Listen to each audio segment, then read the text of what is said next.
y'all, Scott here. I got my Halloween costume in early this year.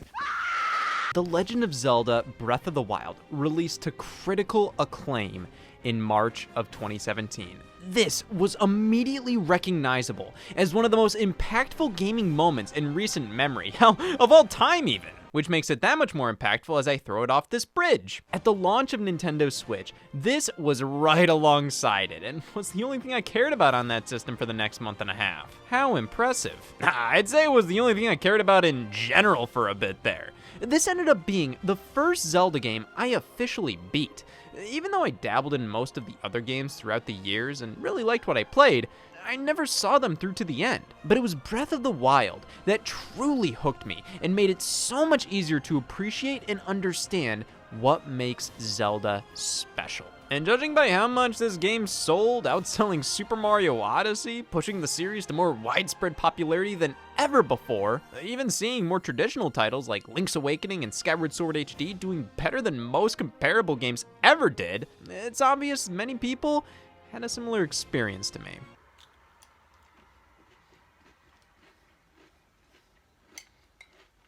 Yes, also back in 2017, I decided to ruin my reputation in more ways than one and talk about a few problems I had with the game. Hey, when you love somebody, you gotta tell them how it is sometimes. Dad, I hate you. I worded this by saying Breath of the Wild isn't perfect. Nothing is. Damn it. Well, I know nobody who gave this game a 10 out of 10 was actually saying it was perfect. It was the easiest way to get my point across, to talk about all the annoyances I had with the game that I felt could be improved upon in a potential sequel. And, wouldn't you know, Tears of the Kingdom isn't perfect. Well, after 6 years of waiting for a follow-up, The Legend of Zelda Tears of the Kingdom released on May 12th, 2023. And much like Breath of the Wild, it received 10 out of 10s across the board. This was considered a landmark sequel to a landmark title, something that outdid something undoable. Now, in my opinion... Jesus Christ! Oh my god, I can go underground, I can go up so high and then fall all the way down below, make my own contraptions? How is this running on a broken Nintendo Switch? The new abilities are insane! I can fuse weapons with anything, rewind objects in time, ascend through ceilings. The puzzles are so creative. The world is never ending with so many finely crafted things to do. Yeah! With that being said, I have a few complaints. Now, you may be saying, Scott, why bother with the pointless negativity? You love this game. Just embrace it. I did. And hey, being negative is healthy. The world could use more negativity. Like, haven't you heard? Things have been too positive lately. Son of a bitch. In my opinion, Breath of the Wild has one of the greatest openings in all of gaming. Not only for what it is, but what it represented at the time. After the release of Skyward Sword, many lamented the slow openings Zelda titles were notorious for having. Being over-tutorialized, so much dialogue and exposition, and it takes like 2 hours to actually get going. But with this game, you're getting your bearings in the Shrine of Resurrection for 5 minutes. Once you enter the open world, one quick title sequence, pan over to the old man who you can go up to for advice on what to do next. But at this point, it's all up to you. Sure, to get your paraglider to advance past this area, you have to visit the 4 shrines and tower, but there aren't excessive cutscenes and dialogue telling you to do this. Hell, talking to the old man is how you're directly told what to do, and while that's all really quick and painless, you can just flat out ignore them and go to these things yourself if you want. And because of that, I always felt free in this game to do anything I pleased. Even in the opening hour where you're at your most limited, what I saw was an immediate world of endless possibilities. Tears of the Kingdom, on the other hand, this opening isn't bad. It does the job and has some incredibly memorable moments. Though throughout the whole thing, I was constantly thinking to myself, I think I preferred Breath of the Wild's intro. The first bit of gameplay features Link and Zelda exploring the depths of Hyrule Castle, and you walk forward, cutscene, walk forward, cutscene, walk forward, cutscene, then 10 more minutes of cutscenes, and then the tutorial actually begins, which this is a perfectly fine intro. Feels like many other AAA games. But that's just the thing here. It feels like it's doing the exact thing Breath of the Wild set out not to do. Because what follows is nearly 3 hours of the Great Sky Island, the first major area in the game, here to give and teach you the major new abilities and reveal more of the plot. And my god, there's so much dialogue, so much stopping to tell you something you already know, and everything is so damn slow. This island is designed in a way where you don't explore it like the Great Plateau, the first area in Breath of the Wild. It's far more linear. It doesn't look like it, but once you start playing, you realize how there's really not as much to do here other than exactly what the game wants you to do. You just have to keep moving forward to the next story-beating cutscene, which just felt strange from the sequel to the game that defied this. But to be fair, the abilities you get kinda require more tinkering to fully understand, so obviously this opening is more guided for a reason. I just think it could have been refined to be quicker, more impactful, more fun, because the Great Plateau could have been home to an entire game, honestly. When I was able to leave, I wasn't going, thank Christ. My eyes widened, thinking, oh, things just expanded so much. I couldn't wait to get off of this goddamn thing. Geez, Scott, with opinions like those, you should monetize them. Have people call in to tell you off. And as somebody with dog shit opinions would say, that's a horrible idea. Hi, my name is YouTube user Scott Hates Breath of the Wild. I make hourly content on hating Breath of the Wild and failing to make hourly content on hating Breath of the Wild for the past 6 years. And with Breath of the Wild's sequel releasing, I found this to be the perfect opportunity to take our first caller.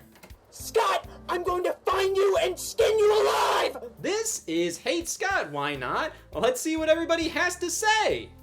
Hey there, Scott. Heard you weren't the biggest fan of Tears of the Kingdom. I'm gonna do some cartoonishly evil shit to you. Your house is gonna look like a 30-car pileup. Roman gladiator levels of bullshit. When they do your fucking autopsy, you're gonna have a different set of teeth. Constructive criticism. Yum, yum, yum. You're a jackass! If you think Tears of the Kingdom is the fucking best game ever made, I will come to Ohio and beat your ass! Like I said, the abilities you have in this game take some getting used to, and justifiably so. I mean, these things are incredible feats of game design and engineering, and that all comes at a price.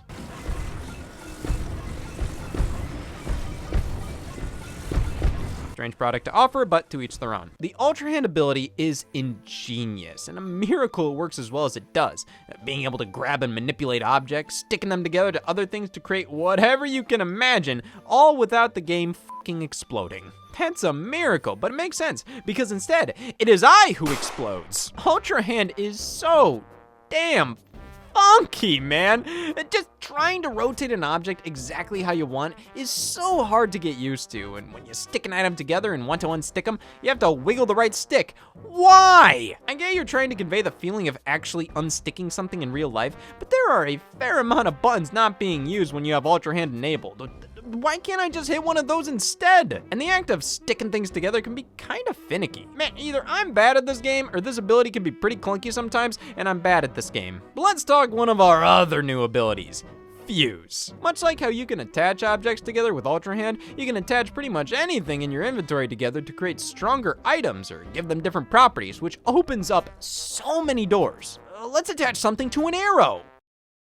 Why is this more cumbersome than my taxes? Which isn't saying much, but still. Fusing a material to an arrow you've drawn is done via this menu, which is just every single material you have in a single file line. It works, it's easy enough, but you collect hundreds of materials in this game, and there's so much empty space on the screen, you cannot tell me this was the best solution here. And you know what's crazy? This is one of the best ways Fuse is implemented. Because if we want to fuse our sword or shield with anything in our inventory, you can't do it like with arrows. No. You have to select the item in the pause menu, hold it, drop it in game, select Fuse on your ability wheel, and then combine it with what you're currently holding. Well, son of a bitch, I had an open 15 seconds in my schedule to fill in there. Thank you, Tears of the Kingdom. Why do I have to do all this? It should be as simple as selecting the item in your menu and hitting a fuse button. That's basically how it works for arrows. I get they want you to fuse with items on the fly when you find them in the world, and the ability works well in that scenario.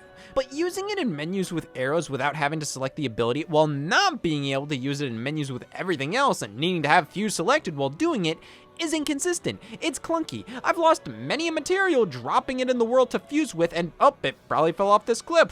What else are clips for, right? Let's try this again. I want to fuse a rocket to my shield. There's an enemy nearby. Let me take care of that. Son of a bitch. Now these abilities are selected by holding down L to access this wheel containing all of these special little things we can do, like map. Damn, this game has abilities through the fucking roof. Did you hear what you can do in Tears of the Kingdom?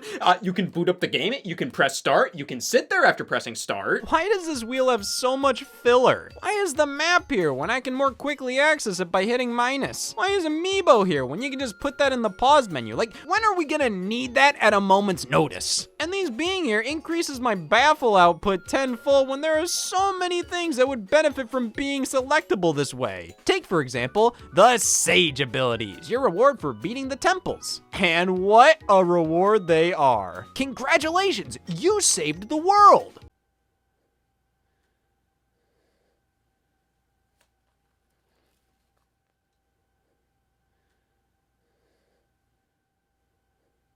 This was cool. During my first temple, I found having a companion with a special ability to be really useful and wasn't looking forward to completing it and having to go back to how things were before. So to get the spirit of that companion as a reward and effectively having them by my side throughout the rest of the game was a treat. But then you get another, and another, and another. And when you have all of them following you around and they clog up the screen, it can be overwhelming, but that's not even the half of it. To use their abilities, you have to walk up to each of them manually and hit A, but since these are computer-controlled companions, sometimes they're not where you want them to be, or they're actively running away from you, or another one butts in front of the one you want and you activate the wrong ability. Having these guys follow you around and fight with you is nice. It makes the adventure feel less lonely, and their abilities can be very useful. But this is Clunk 101. Did you ever go to Clunk school? Open this jar.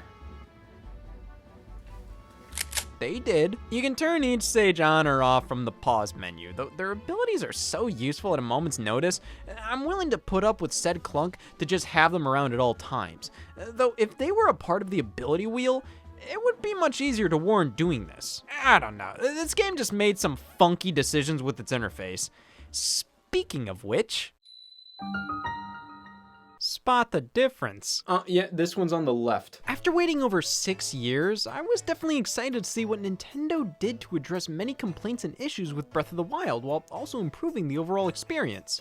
Apparently the guy for that was out. Yeah, when I look back at the complaints I had and the complaints others had, Tears of the Kingdom doesn't really fix much of this. It's pretty much Breath of the Wild, warts and all, with a big fat layer of new stuff laid on top of it. The user interface looks identical, and while it's functional, I think a redesign would have gone a long way. We're already reusing so much from the previous game here that the least you could do is choose a different font. The inventory and map screens at least saw a few tweaks, but not enough to feel all that distinct or improved. In fact, the only thing I originally thought they changed was the color here. The graphics, practically identical. I mean, from a technical standpoint, yes, they've made improvements, and while there's impressive tech and hard work behind them, it's all pretty damn subtle in practice. Without looking up the dirty details, this looks the same. Speaking of looking the same, that was my problem with the shrines in Breath of the Wild. When you have 120 mini dungeons to complete and they all look identical, it can become a bit grating. And in Tears of the Kingdom, thankfully, they gave us new interior and exterior designs for the shrines. For this game, every shrine still looks the same. What a lineup! Weapon degradation, something complained about to no end previously. It's still here. Hell, it's even worse. Pretty much every sword you pick up now is rusted, meaning they last not. But this is to incentivize you to fuse your weapons to make them more durable, which in practice, I mean, sure it works, but when you have to give us pretty much nothing but rusted weapons on the surface to get us to do it, it doesn't end up feeling like it makes a huge difference to me. But you can also repair your weapons by going up to Octoroks, dropping your weapon, having them suck it up, spit it back out, it'll be brand new, and often have a status buff. And how did I learn to do this? I didn't! This is such a hidden feature. You would only discover it by accident on your own, and you can only do it once with each Octorok. So what, this solves everything? Well, head down to the depths. There, you can find non-rusted weapons, but goddamn, I gotta do all this to get more than 5 hits out of a sword? I always appreciated weapon degradation. I felt it pushed you to be creative and act on the spot in combat once a weapon broke, forcing you to try all the weapons in the game, rather rather than sticking to only a handful, and with the introduction of Fuse, this is pushed even further. Now, it's all about this. A weapon about to break? Experiment, combine it with something to keep it alive for just a bit longer, and hey, you may discover a great weapon setup that way. I think this is all ingenious, but it doesn't really solve my problem with weapon degradation. I just wanted them to last a little bit longer. Now, they last shorter by default, and I gotta do all this junk for them to be usable past like one enemy. This solution is perfect on paper. It keeps the game balanced with breakable weapons while offering a solution that still promotes experimentation. But because 95% of the weapons are rusted and on average last shorter than Breath of the Wild, I feel like we're sort of back where we started. Climbing in the rain is still a no-go, though you can find clothing with slip resistance. Much like how I found this bulletproof vest. Well, this doesn't do a damn thing. I just feel like Tears of the Kingdom doesn't really improve on much from Breath of the Wild. Rather, introduces a ton of stuff which can in theory improve issues from that game, but those issues are still there, and if they actually end up improving them, it's a bit situational sometimes. Oh my god, Scott. It has to be opposite day where you are, because you actually think we give a about your Tears of the Kingdom opinions? You nerd emoji looking fuck. I've been feeling damn good lately, but I know I need to balance my emotions more, so thank you for hurting me. Hey Scott, this is Matthew from Tucson, Arizona. I don't actually care about Tears of the Kingdom, but I have to ask you, have you ever paid your taxes?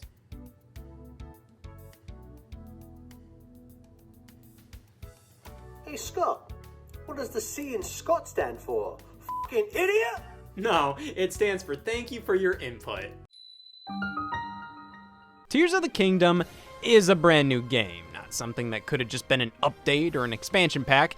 It's its own entity, there's no getting around that. And because of that, its insistence on following Breath of the Wild's format holds it back tremendously in my opinion. It hits the exact same bullet points of what you did in the previous game. The tutorial section involves going to 4 shrines to get your abilities. Then you have to go to 4 different regions on the map to basically do the dungeons of the game, and all the while find Koroks hiding in the same types of places, which collecting them does the same exact thing they did in Breath of the Wild, much like running around finding the tears, which is this game's memories. Find the shrines, complete the shrines, they do the exact same thing they did in the previous game. But when you find the Master Sword, oh, it's completely different this time around. You need more stamina to regain it instead of hearts. Who are you? So much of what you do in Tears of the Kingdom follows the exact same template as Breath of the Wild, and I get it, it's a sequel. I was expecting it to follow a lot of the same tropes, but I mean, beat for beat, this follows that game too closely. This structure worked great in Breath of the Wild, and it works fine here, but honestly, this all felt more natural in that game. Why were you going to the 4 different regions there? Why, to free the 4 divine beasts, because your goal is to waltz into Hyrule Castle and eliminate Calamity Ganon right from the start. But going to these 4 regions and completing these help you become stronger and make Calamity Ganon weaker. Why are you going to the 4 different regions in Tears of the Kingdom? To waste my goddamn time. The story in Tears of the Kingdom was treated as if it was so much more in-depth and better than Breath of the Wild. While, in my opinion, I honestly think it's more shallow and far worse. Breath of the Wild's plot was really basic. However, I would never call it bad. I think it was perfect for what they were trying to do. Practically everything was optional. You didn't need to complete the Divine Beast, you didn't need to find the memories, you could do whatever you want, so I can tell how difficult it was to craft a story around this. But they did it. It's very simple, though it has some great character moments, and the concept of Link suffering from amnesia and having to piece together memories by finding locations and recalling certain scenes worked well with the non-linear setup of the game. These memories make sense to be seen out of order because that's how you regain memories. Oftentimes, you just remember a certain thing that happened. Don't know what happened before, what happened after, just that. And it's not like these memories are revealing any vital story details you need to know. It's all supplemental. You already know what happened at the end of the day, so what these are more focused on is showcasing Zelda as a character, who she was, what she was interested in, what she struggled with, how her and Link interacted, which makes the drive to rescue her that much greater. As time passes, I respect how this game does story more and more. Though, once again, the story itself nothing groundbreaking. I mostly think it's good because it works incredibly well in tandem with how Breath of the Wild is designed as a game. Tears of the Kingdom ever around with an antonym? This story is lame as hell, man. Just, it isn't a good time with the gameplay like with Breath of the Wild, but it's also not good in its own right. Zelda is captured by the resurrected corpse of the Demon King, and Link is nearly killed in the process, awaking with a replaced arm courtesy of the spirit of the first king of Hyrule, the goat with abs. Go down to Lookout Landing, and Purah tells you, man, you should check out those 4 regions you already went to in the last game to get some answers as to what the hell is going on here. So you go to a region, you see Zelda walking around in the distance ominously, doing evil in the sort. Everybody goes, is that Princess Zelda? Why would she be doing such things? You do some stuff for them, you end up at one of the dungeons, do that, the boss pops up, which usually doesn't feel impactful. Many of these felt about as evil and threatening as a Hinox you'd find dozens of times in the open world. The different variations of Ganon boss fights in Breath of the Wild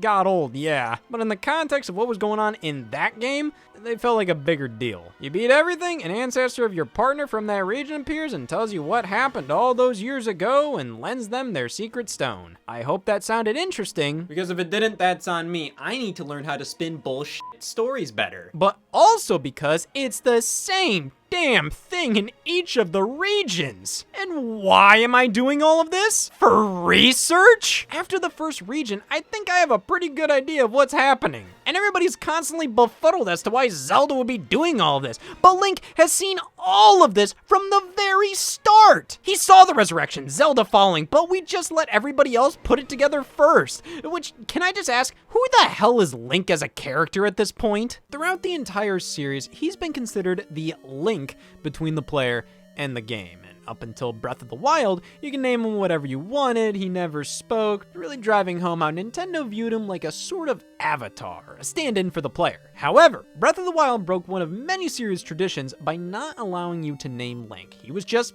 Link. He's officially his own character now. He's not you, he's not me, he's not shit in my pants Jerry, he's Link. So why doesn't he act like it, damn it? It's so odd to me that the games where Link is an actual character, he has significantly less character than in the games where he's supposed to be more of a blank slate for the player. Now, I feel that over time, the developers sort of stopped viewing Link as this and just kept letting you name the character, for example, because every Zelda did. You look at a game like Wind Waker with the most expressive Link of all time, or Skyward Sword with a genuine love story between him and Zelda. You can't tell me Nintendo believes this Link's name is Scott Wozniak, because if they do, well, I have a legal case to make. But it's just baffling how this Link, who is entirely his own character, definitively named Link, just stands there for the most part with a blank stare, which is 10 times more irritating when I have to view possessed Zelda walking around and act like I don't know what's going on.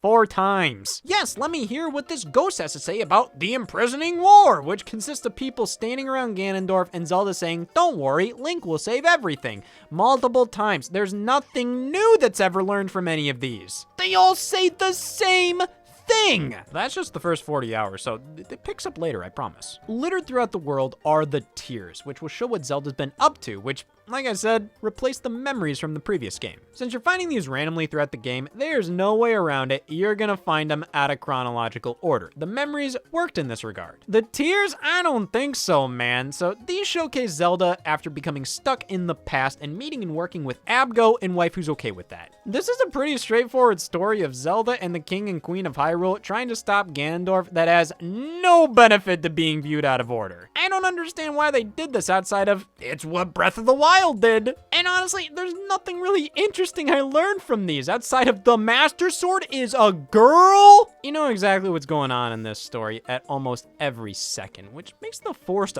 mystery of what's going on just tiresome. I've seen many allude to how this game has a far better narrative than Breath of the Wild, but I disagree. I bet it feels that way just because the game pretends to care about story more, but all it boils down to is a plot that has nothing to really say. It's not bad, I just call it kinda lame. Something that does the job it needed to do, but in a way that felt far more forced than its predecessor.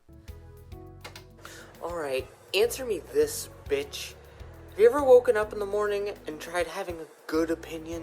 Thank you for your input. Unfortunately, I've always wanted to have bad opinions and not wake up. Hey Scott, your opinion on Tears of the Kingdom is so bad, my wife left me. Thanks for that, asshole. It's touching when somebody says I affected their life. Hey Scott, go f*** yourself.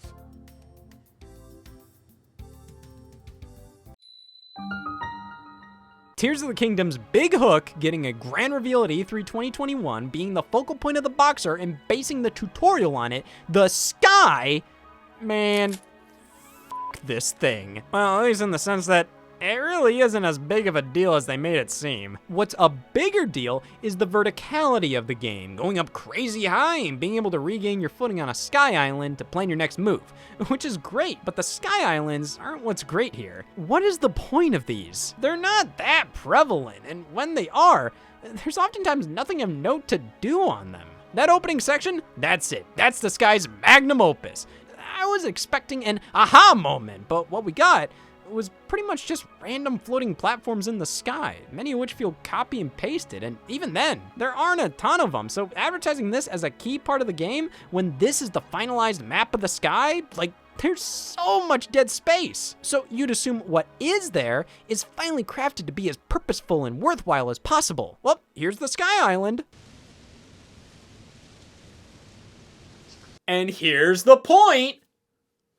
Oh no! I like that these are here, but they feel like a giant missed opportunity. Like, there should be something more to these, because at the moment, whenever I land on one, oftentimes there's nothing there. The best use for them, honestly, is to get a good look at everything from incredibly high vantage points, which for a game like this is incredibly useful, so I don't want to downplay that. But at that point, they're functionally the same as the towers from the previous game. They're just higher up now, and when it comes to what there is to do on them, I was just expecting more than,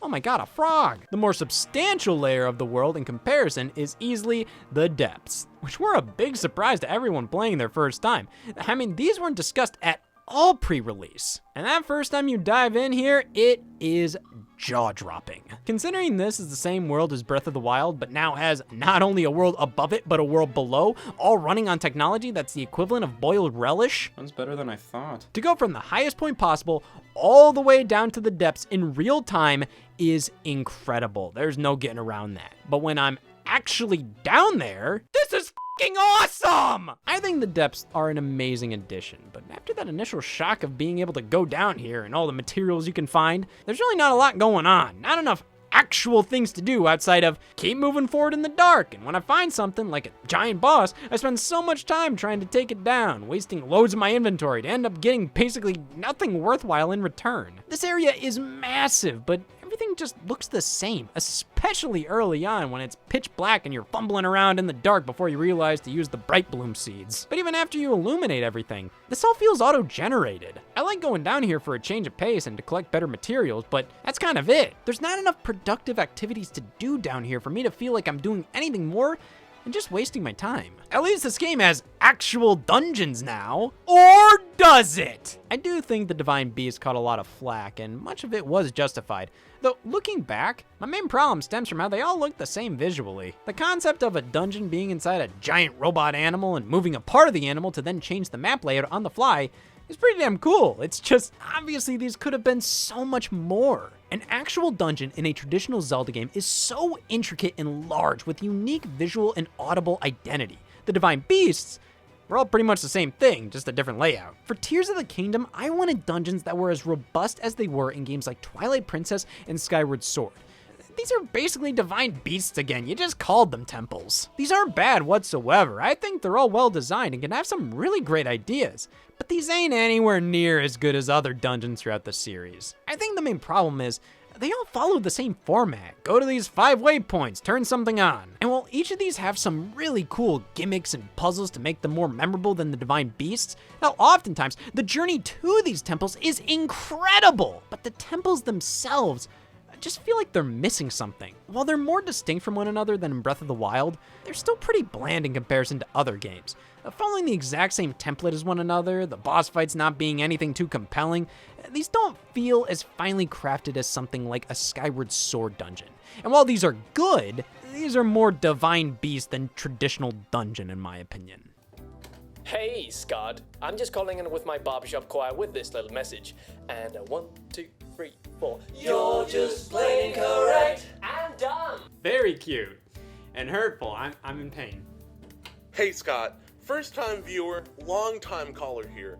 You know, I've agreed with you up until this point, but did you ever consider that we both might be f***ing idiots? Hey! The frame rate, it can get a little spunky. Never unplayable whatsoever, but it is something that could be improved upon. Much like the resolution, which, I don't know, man, things sometimes look more pixelated than Breath of the Wild, which is fair considering how much more this game does, but it's still a little disappointing. The voice acting is pretty much of a similar quality to the predecessor, which means it's okay, but we just have a lot of awkward deliveries. But I wish there was more of it. For this duology finally introducing voice acting to mainline Zelda, they don't use it a lot. We still have giant walls of text to read here, which is kind of the point of wanting Zelda to move in this direction. They only use it in a handful of cutscenes and just for specific points in the dungeons where your partner says, oh, looks like we only have this many things left to do. And I just feel like it's used a bit too sporadically, especially when this is Nintendo's first $70 release. Yeah, because all this wasn't enough. I want Rauru to say the word milk.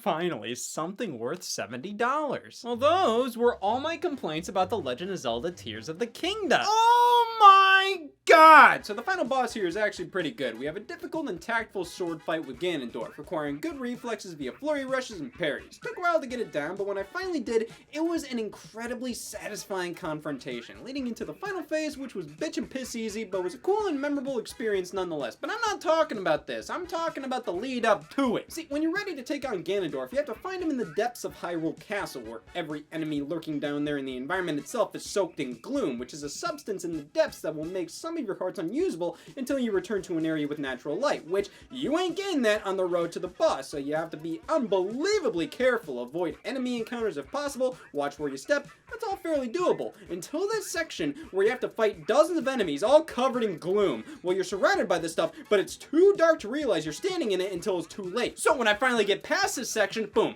3 hearts. I spent dozens of hours trying to get as many hearts as possible to take on Ganondorf, and what did that amount to? You see that? It's nothing. So, surprisingly, that's all fine and good. You know, I appreciate a good challenge, but it became obvious to me this was a journey I had to better prepare for. I discovered there were meals you could cook that restored hearts taken away from gloom. There were some that made you resistant towards gloom. Great stuff. I'll probably have to go through the whole journey again. Fine. I don't wanna, but I guess it's my fault for not preparing, even though I didn't know what to prepare for. But you can't leave this area. You're stuck there. The game expects you to go through with the whole Ganondorf fight, even if you got whittled down to 3 hearts. The only way to leave is by reloading a previous save file, then travel to a different location, make some meals to help yourself, redo this entire section, then alright, I'm back at the boss. Let me get rid of those gloom hearts, let me apply some gloom resistance, and in Ganondorf's third phase, he just flat out removes hearts. It's fine. It's fine. It's not fine, but it's fine. Okay, now those were all my complaints about The Legend of Zelda Tears of the Kingdom. I wish Zelda was spelled with a Q. Alright, I mean, we could be here all day because Tears of the Kingdom isn't perfect. Much like every game ever made. And while I find Tears of the Kingdom to be more imperfect than many other games, those imperfections are the end result of a game that has done so much that no other game could even dream of doing. Throughout it all, my opinion of this game has definitely went up and down a bit. While I was always enjoying it, sometimes I found it to be an incredible, one-of-a-kind experience, while other times I found it to be too derivative of Breath of the Wild, with some elements not coming together as tightly as I would have expected and wanted. But in the end, I mean, I played this game for over 100 hours. It's obviously become one of my favorite games of all time. The issues I had with it are still issues for the most part, and I can totally understand why they would drag many a player down and how some players just didn't find anything special about this game. And they're not wrong! It's Breath of the Wild again, with some new abilities, a sky that has nothing to do in it, and depths that feel like auto-generated areas to grind materials in. But for me personally, while I felt a lot of this at some points, I ended up seeing how the game kinda expects you to feel that way. Part of the magic of Tears of the Kingdom is re-experiencing the world of Breath of the Wild in an entirely new way that initially feels only subtly different. But man, pop that game back in and you'll see, like, these games are so similar, but so damn different at the same time. Just moment to moment, traversing the map is night and day comparing the two. What Nintendo was able to accomplish with this was a sequel that reused so much, but introduced such meaningful additions, tweaks, and differences, so it stands on its own compared to its predecessor. I don't think this replaces Breath of the Wild, it complements it. It helps you appreciate the world so much in new ways. It's such a unique feeling from a game that initially, seemingly, wasn't unique in the slightest. And that's how a game I don't think is perfect ended up being one of my favorite games of all time. And that should mellow out our voicemails a bit. Hey, Scott.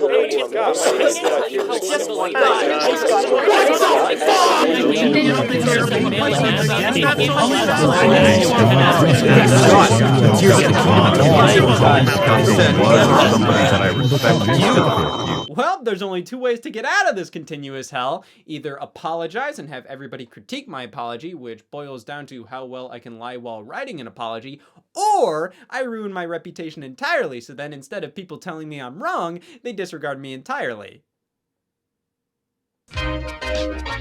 Didn't work.